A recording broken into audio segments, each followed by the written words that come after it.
Bonjour à tous. Écoutez, Mahfoud Samir, président de l'association Grand Ouest Elite 47 qu'on a créée depuis 2 ans, sachant que j'avais déjà créé une première association, l'Avi World Cup, en 2015, qui avait le même but, faire participer des jeunes de chez nous à la Coupe du Monde des jeunes en Suède. Et voilà. Moi j'ai eu la chance d'y aller en tant qu'adjoint, c'était en 2015, j'ai goûté à la Coupe du Monde des jeunes, donc ce qui fait que pour nous c'était le plus grand tournoi au monde. Par la suite on a participé à des tournois régionaux qu'on a gagnés pour la préparation justement à cette Coupe du Monde des jeunes, et quand on a la chance de pouvoir aller jusqu'en demi-finale comme en 2019 avec mes U18, on a envie d'y retourner et d'aller encore plus loin, toujours un nouveau challenge. Écoutez, c'est très simple. En fait, on a eu tellement de visibilité grâce à Valentin Reynaud qui s'était occupé des réseaux sociaux. On a fait 2019 demi-finale avec mes U18 qu'on a perdu contre un centre de formation ghanéen. Par la suite, j'ai eu la chance d'amener mes U18 que j'avais, donc une sélection quasiment que des joueurs du 47 jusqu'en finale contre un club professionnel suédois où on perd au penalty. Derrière, la notoriété a fait que beaucoup de joueurs nous ont contactés pour y participer, et on a eu beaucoup de demandes et des refus par obligation, parce qu'il fallait faire des choix. Leur ressenti a été positif dans l'ensemble, surtout on a eu une fierté, c'est encore les féminines, parce que c'est la 2e fois, donc pareil, donc c'est un gros point qui représente la région. On a eu la chance, donc première année où on a fait une demi-finale consolante contre un club pro-norvégien, et l'année dernière on perd en quart de finale contre une académie américaine, sachant que les U18 garçons en 8e de finale on s'est fait sortir par un club allemand, et il y a toujours des regrets, donc il y a toujours cette envie de venir, et le monde compétition en fait veulent revenir pour essayer de faire pour aller plus loin. Je souhaiterais, si c'est possible, amener encore un plus grand nombre d'équipes. Après, c'est quand même un peu difficile au niveau de la gestion, mais c'est faisable. Cette année, par exemple, on part avec 4 sélections, des U14, U18 féminines et 2 sélections U18 garçons où on a beaucoup de demandes. Et je souhaiterais pérenniser la chose sur la durée, et surtout ajouter encore des équipes et des sélections, parce qu'en fait, on a beaucoup de demandes de joueurs qui m'ont contacté, mais sur des catégories qu'on n'a pas pris cette année en fait, et ça me fait de la peine pour eux, parce que c'est quelque chose à faire au moins une fois dans sa vie.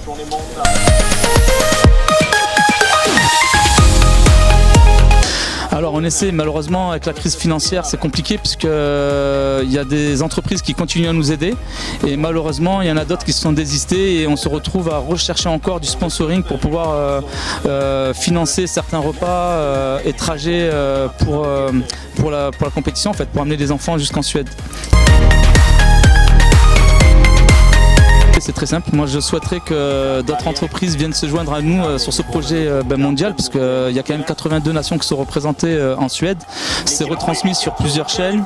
Il y a une application qui est mondiale où tous les coachs, les parents, les familles, entreprises, partenaires, etc. peuvent suivre. Donc nous, ça nous ferait rentrer un peu d'argent pour aider les jeunes de chez nous, et en même temps ça vous fait de la publicité derrière sur du long terme en fait. Donc ce serait très bien de nous aider, on est là, et on est là à votre écoute, et il y a plusieurs formules, plusieurs supports où on peut vous faire beaucoup de publicité, faire participer les familles, donc venir acheter chez vous, consommer chez vous. Donc n'hésitez pas à nous contacter, vous êtes les bienvenus.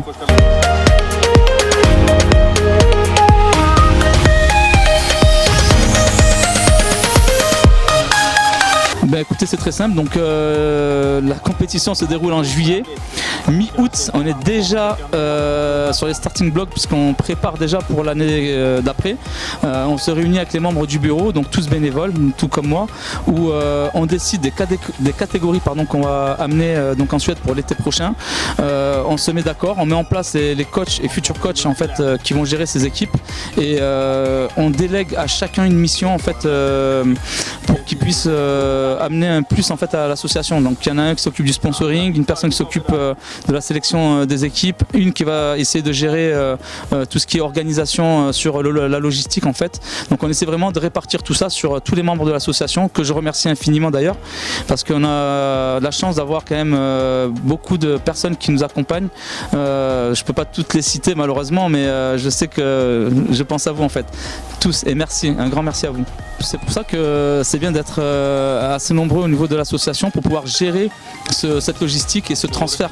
Là cette année malheureusement on avait fait des devis pour l'avion, ça a été un budget vraiment énorme, donc on ne pouvait pas demander ça aux familles. On s'est rabattu sur un bus double étage avec lequel on avait déjà voyagé en 2022. Pour la cohésion honnêtement il n'y a pas mieux, puisque on met beaucoup de temps à discuter avec les joueurs et les joueuses, puisqu'on va être confinés dans un bus. Bien évidemment hein, il y a des arrêts tous les 4 heures etc. Donc, mais vraiment on met les personnes adéquates à chaque poste pour le recrutement des joueurs, justement parce qu'on a parlé de ça aussi, donc il faut la qualité. C'est quand même la Coupe du Monde des jeunes, donc on est obligé de recruter les meilleurs joueurs du département et de la région. Sachant qu'en plus cette année j'ai même eu des demandes de joueurs de la région parisienne qui nous ont contactés grâce à la notoriété, qui voulaient y participer, mais c'était beaucoup trop loin parce qu'on a le mois de mai et de juin où ça sera des mois de préparation pour la cohésion, et si jamais ils sont trop loin ils ne pourront pas venir participer tout le temps régulièrement, donc c'était pas possible. C'est très simple, moi je pars toujours du principe où je garde une base de joueurs de l'année dernière, donc ceux qui avaient un an de moins, j'en garde 4 ou 5 et je construis autour d'eux. Donc je garde les 4 ou 5 meilleurs déjà par rapport au jeu et au comportement, c'est très important. Et par la suite donc on complète en faisant le tour des terrains, en discutant avec les coachs. Il y en a qui va me dire au fait si tu cherches un attaquant, j'ai un très bon attaquant, est-ce que ça t'intéresse? Je vais le voir une ou deux fois et ensuite on valide sa participation. Alors pour moi, l'objectif principal est qu'au moins une des 4 sélections puisse arriver jusqu'au bout. Ça serait une fierté, mais quand je dis jusqu'au bout, c'est-à-dire c'est ramener un titre, c'est vraiment aller le plus loin possible.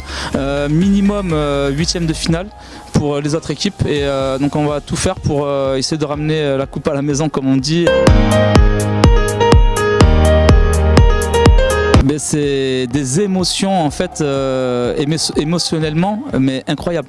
En fait chaque match est une finale en fait, et quand on joue contre des équipes pro, parce qu'on a eu des équipes pro en 8e de finale, en quart de finale et en finale.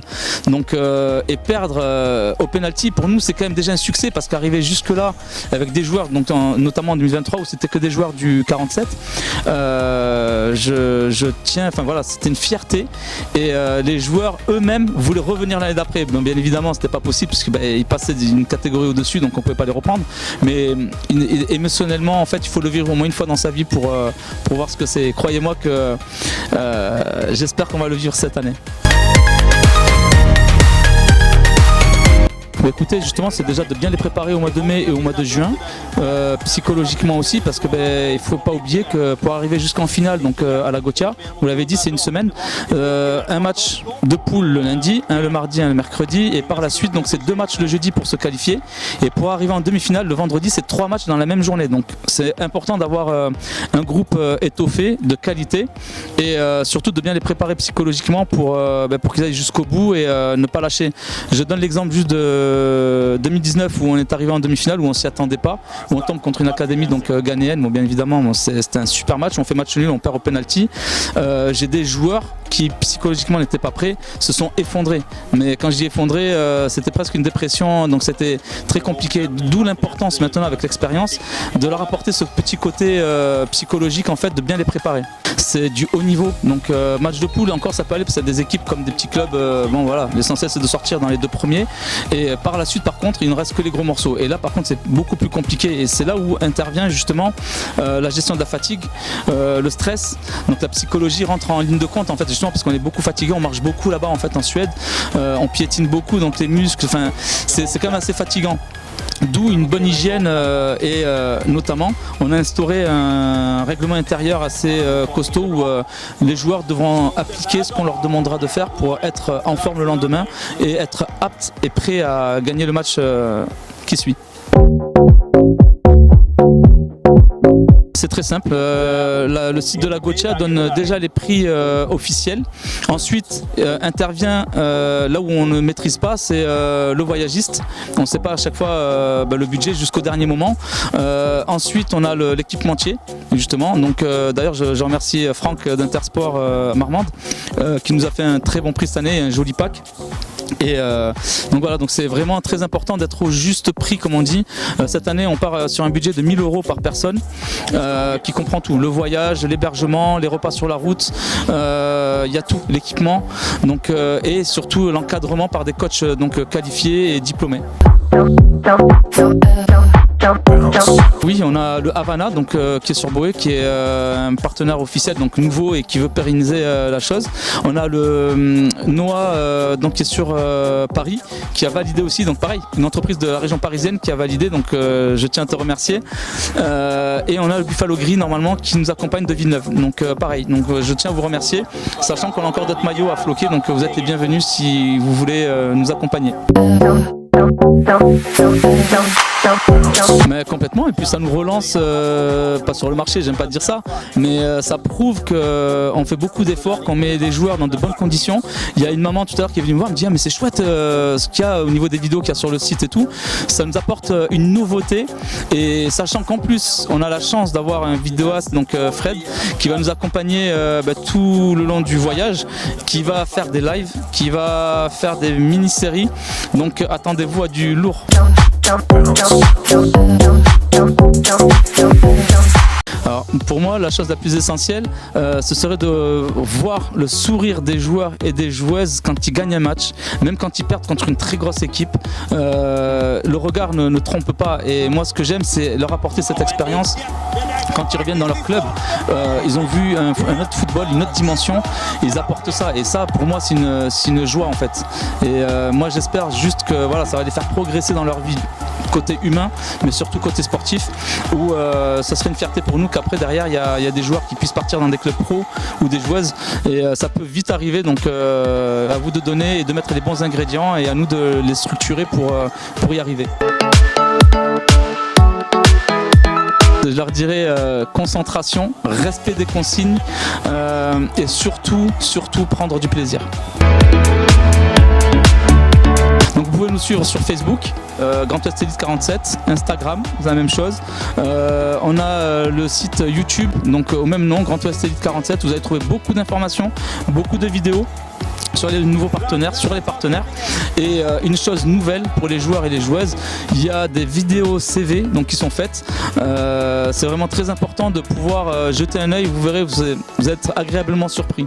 Ah oui, le site Google, pardon, excuse-moi, ça aussi qui est très important. Donc première recherche sur Google, Grand Ouest Elite 47, vous allez avoir tous les dérivés donc, des sites qu'on a après derrière au niveau des réseaux sociaux. Donc très important, faites jeter un œil. Je tiens donc aussi à remercier notre partenaire donc Jérôme qui nous a prêté le locaux aujourd'hui. Je te remercie infiniment de ton geste, c'est très honorable.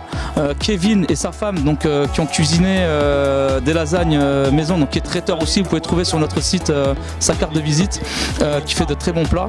Je tiens vraiment à remercier tous nos partenaires, tous les parents et surtout tous les bénévoles qui sont là aujourd'hui, Elodie, Jean, Aïcha, Morgane, Fred, Kevin, sa femme, enfin vraiment j'en oublie d'autres, je suis vraiment désolé, mais je tiens tous à vous remercier, et les coachs qui ont fait l'effort d'être là aujourd'hui pour voir les joueurs évoluer.